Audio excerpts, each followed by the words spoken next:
building ties and courting investment. Before his fall from grace over the Epstein interview, Prince Andrew travelled the world. In 2012, meeting an unnamed Chinese businessman. They were friends for a decade before the man was identified as a likely spy.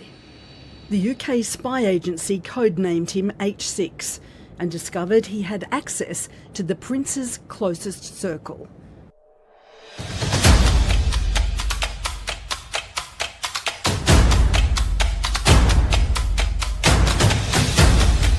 You are listening to the Roberta Glass True Crime Report, putting the true back in true crime.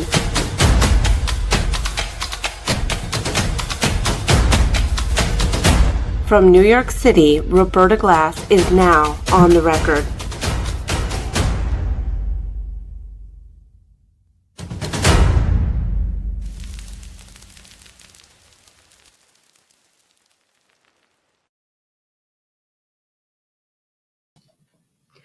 Okay, here we go. I am traveling on the road, but I have a very special surprise for you today. My mom is joining me to talk about Prince Andrew and his new Chinese spy scandal. Welcome, Mom. Oh, hi, Roberta, and all your wonderful listeners. So happy to be here, and Happy New Year to everybody. Healthy one. Well, everyone loves you and has been begging me to have you back on. Oh, I like to be begged. When are you going to have your mom? Forget you, Roberta. When are you going to have your mom back on? So here you are. What is Prince Andrew's latest spy scandal about, really? Well, it's about this spy. I think he's called Chris Yang, is his English name. And he is forbidden to be in Great Britain. He went to the University of York. He's been in Britain for 20 years. He's cultivated the prince and other notables. He was friendly with David Cameron and Theresa May, the conservatives. And anyway, they've forbidden him to be in China, and he's quite close, very close to Prince Andrew. He went to his birthday party, his 60th birthday party, when few others went to his birthday party because it was after that infamous BBC interview. And even his family didn't go to that birthday party, but this Chris Yang did. And his Chinese name is Yang Tengbo. That's right. And he was banned from the UK by a semi-secret UK National Security UK court in 2023. Wow. So they said you can't, and he claims, Yang Tengbo, the Chinese spy, says he did nothing wrong or unlawful. And the allegation that he is a spy is entirely untrue.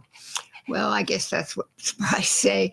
And Prince Andrew said that there was nothing concerning between them. Who knows? Prince Andrew kind of obfuscates, which is a nice way of saying lies, to protect himself. Sure. And I don't think I would trust him to know what is the word he used? Nothing untoward, nothing significant. There's another word, nothing unlawful transpired between us. But I wouldn't trust him to know what that is. I know, he's a dreadful person.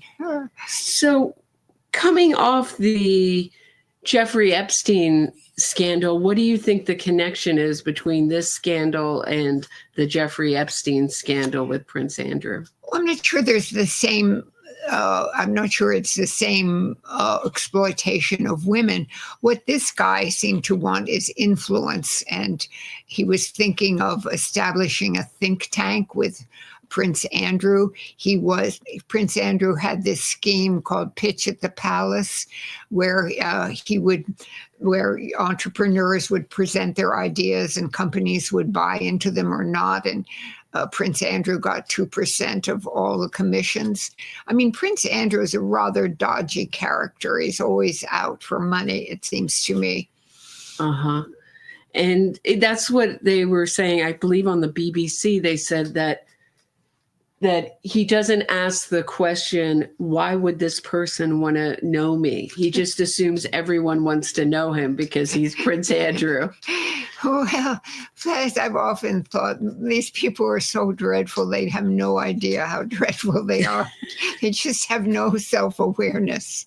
Right. He thought that interview with Emily Mateus went fantastically. So not a lot of self-awareness there. No. Oh, goodness. He showed her around the palace, gave her a little tour. He was like, that went great. Everyone was like, let's run with the tape before they confiscate it. And what do you think? Why do you think he was drawn to this spy? Well, he doesn't actually exude loyalty. So if people fawn all over him, I'm sure he's very susceptible to that. But what was the spy giving him, you think? Well, he gives him access to China. He was setting up all his companies in China. He was the liaison. And so that's probably pretty lucrative for Prince Andrew. But he wasn't using his own name. That was another company that he used. And it's not exactly illegal what he signed the documents. And this is somewhat, of course, dodgy, as Andrew Inverness. And that's one of his titles. I'm not sure if he's the Earl of Inverness or he's something to do with Inverness. It's part of his royal goodness knows what, but it's part of his titles. So it's not quite illegal, but it's a little obfuscating the truth. And why would he do that? Why wouldn't he just sign Andrew, Duke of York? I mean, what was in there? And nobody seems to know exactly what's in that company.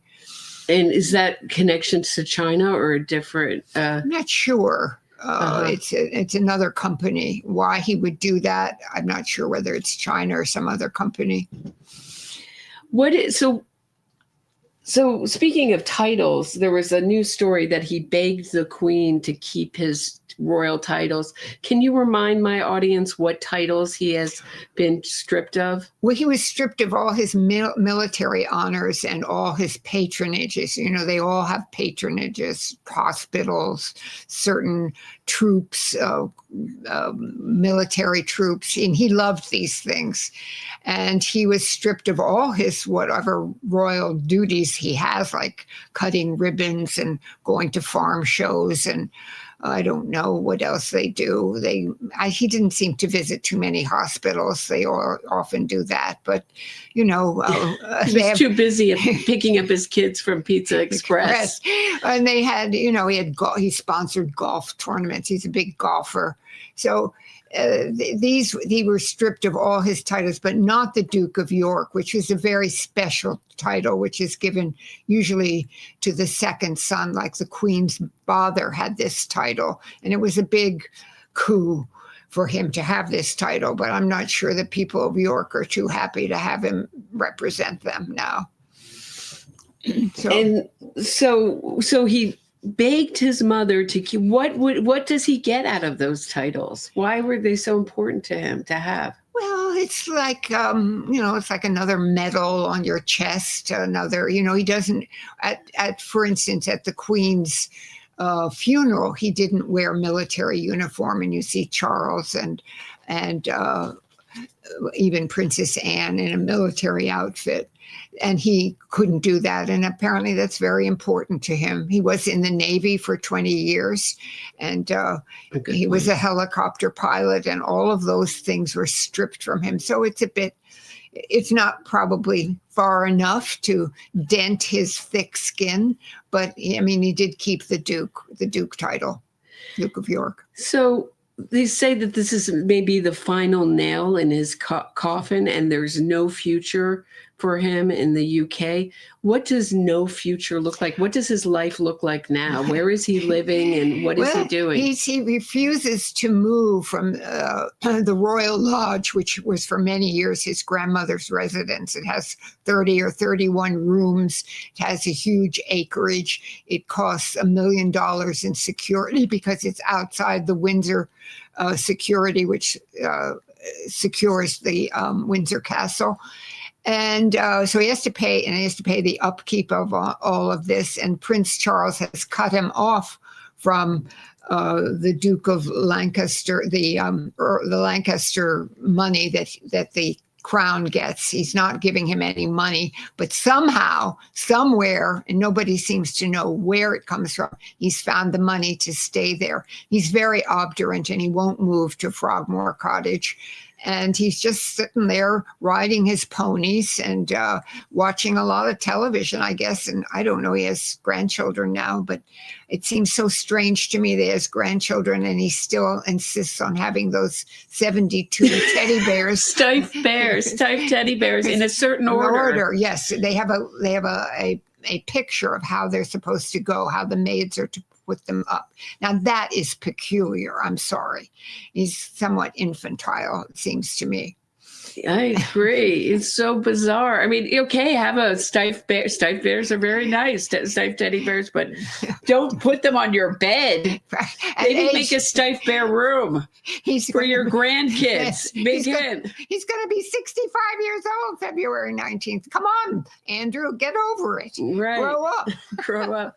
He doesn't seem to grow up. So what's the difference between living in the Royal Lodge and Frogmore Cottage? Well, it's about 15 rooms difference. At Frogmore Cottage is, where the Duke and Meghan Markle and Harry refurbished it. It was originally for exiled Russians who had no place to live. It looked pretty run down. And I think Queen Victoria had one of her Indians people that she loved living there also, but now it's been all fixed up. It has a yoga room. It has God knows what else Meghan Markle put into it, but it's considerably smaller, and it would be inside the Windsor protection, so he wouldn't have to pay £1 million a year for protection. Why anybody would want to go after Andrew is beyond my comprehension. So did you think that people were saying, last time we were talking about Scoop, which was the, Netflix show about the interview that Emily Mateus did with Prince Andrew about the Epstein scandal. And they said Scoop will end him. Do you think Scoop ended him, or? I think he ends himself. He's very thick-skinned, but he didn't go to the Sandringham for the Christmas parties, and he didn't take the long walk to church after the day after Christmas, the Christmas day that they all do. So he wasn't there for that. And he wasn't there at Princess Anne's party for his old alma mater, Gordonstrun High School, that he went to, but Princess Anne did not extend an invitation to her errant brother, Prince Andrew. So that just happened at Windsor. And so they're trying to get rid of him. I think they're trying to marginalize him, but he refuses to go. Maybe he'll go to Dubai like the poor old king of Spain, who is so crooked. But I don't know where else they can put him. But he's very thick-skinned. He won't leave. He led the procession for King Constantine's funeral, who died, who was the exiled king of Greece. He's always pushing himself forward, as he did at his father's memorial service. He guided his mother into the service, pushing everybody else back. He's kind of, How would you describe the Prince Andrew story, and what do you think the lesson we learn from it is? Well, it's so strange, Prince Philip was in charge of the family, and the Queen had the world to look after, her country to look after. And he was very strict with the older two children, with Charles, who's always rather nervous and fussy. And he doted on Princess Anne, who's very brave and forward and fearless. But Prince Andrew, I don't know, maybe his mother just spoiled him rotten. I don't know what happened there. And the other one is sort of a drip too, Edward. He doesn't seem to have much personality, kind of strodes along. We saw him at Jimmy Carter's funeral looking rather bereft. I mean, I don't know. The other two are really duds. She should have stopped it too. So just to move on to a different subject, what do you think I think everyone wants to know what you think of Meghan Markle and Harry, and what's your opinion on Meghan Markle and Prince Harry? Well, I was all for Meghan Markle when he married her. I thought this would be a great breath of fresh air for the royals to have someone of, well, she's very light-skinned, but someone of color. Although I must say that wedding was just horrible, with people dancing in the aisles. People and the minister went on and on, had absolutely no conception of who he was talking to. But she had the wrong idea. I think she had the wrong idea? Well, she was marrying into the royal family. They weren't marrying into her family. And she got it backwards. And she's taken everything away from Prince Harry, his country, his job, his family. She's moved him to California, to this palatial estate, but they really have no function. They did these silly tours in Colombia, I mean, the drug capital of the world, a royal tour, please. I don't think so. And another tour to Africa. Was it Ghana or somewhere? I think she's very narcissistic. I mean, they were down handing out food during the terrible fires in LA, and people called them voyeurs. I mean, and they put out a press release that they were going to take people in, their friends who were bereft of homes. I don't know. I think I met someone this summer whose children had gone to school with Prince Harry in England, to elementary school. And she said, "Oh, Prince Harry, the elevator doesn't go to the top on that one." Her kids went to birthday parties with Prince Harry, and she knew them quite well. So that's my scoop on Prince Harry. Not too bright. Not too bright, no. And he's being led around by her. He doesn't seem to stand up to her, and he seems to want to do all these suits to try and stop the paparazzi from taking pictures and protecting him. The London police, the English police, will not protect him if he goes to England. He has to provide his own protection because he's not really a working royal, whatever that means, cutting ribbons and visiting sick people. Right. And did you read Spare? No, I did not, because he didn't write it. Who wrote it? Oh, somebody who has a thing about, I don't remember who wrote it, but the royal family did not like that because he spilled the beans. He talked about his rift with William, and they don't like that. They really don't. The poor governess to Elizabeth and Margaret lost her grace and favor cottage and was never seen again. Poor woman, and died near Balmoral and without any royal interest. Wow. They do not like that. And here's somebody on the inside spilling the beans. Wow. So what do you think? What do you think of Meghan Markle's new Netflix At Home? She wants to be a Martha Stewart now? I think so, but it's not her kitchen. So she won't, she's gone to some neighbor's kitchen where she's there fussing over food. I don't know. Well, Julia Child didn't use her kitchen. She had a set built. But she wasn't setting her own agenda that way. I mean, you never really see the backs of her children. She's protecting them.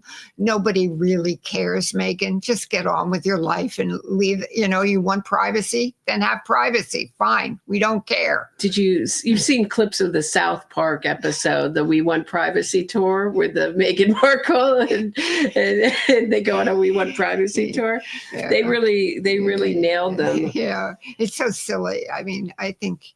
So they want to use the paparazzi, but they don't want the paparazzi. They don't want the inconvenience of the paparazzi, which is seems to sum up kind of Meghan Markle, what she wanted out of the royal family. She wanted all the good stuff and none of the stuff she didn't want to do. That's right. Because it must be pretty boring, I mean, you have to be interested in everybody, and everybody remembers you and what you wore. And she's a very pretty woman, I have to say, but I don't like her. No, I think it's just go away, and please, let's not hear from you. I think most people in America don't like her. They all loved her in the beginning. Yeah, I did too. And then I think she's wore out her welcome with her own behavior.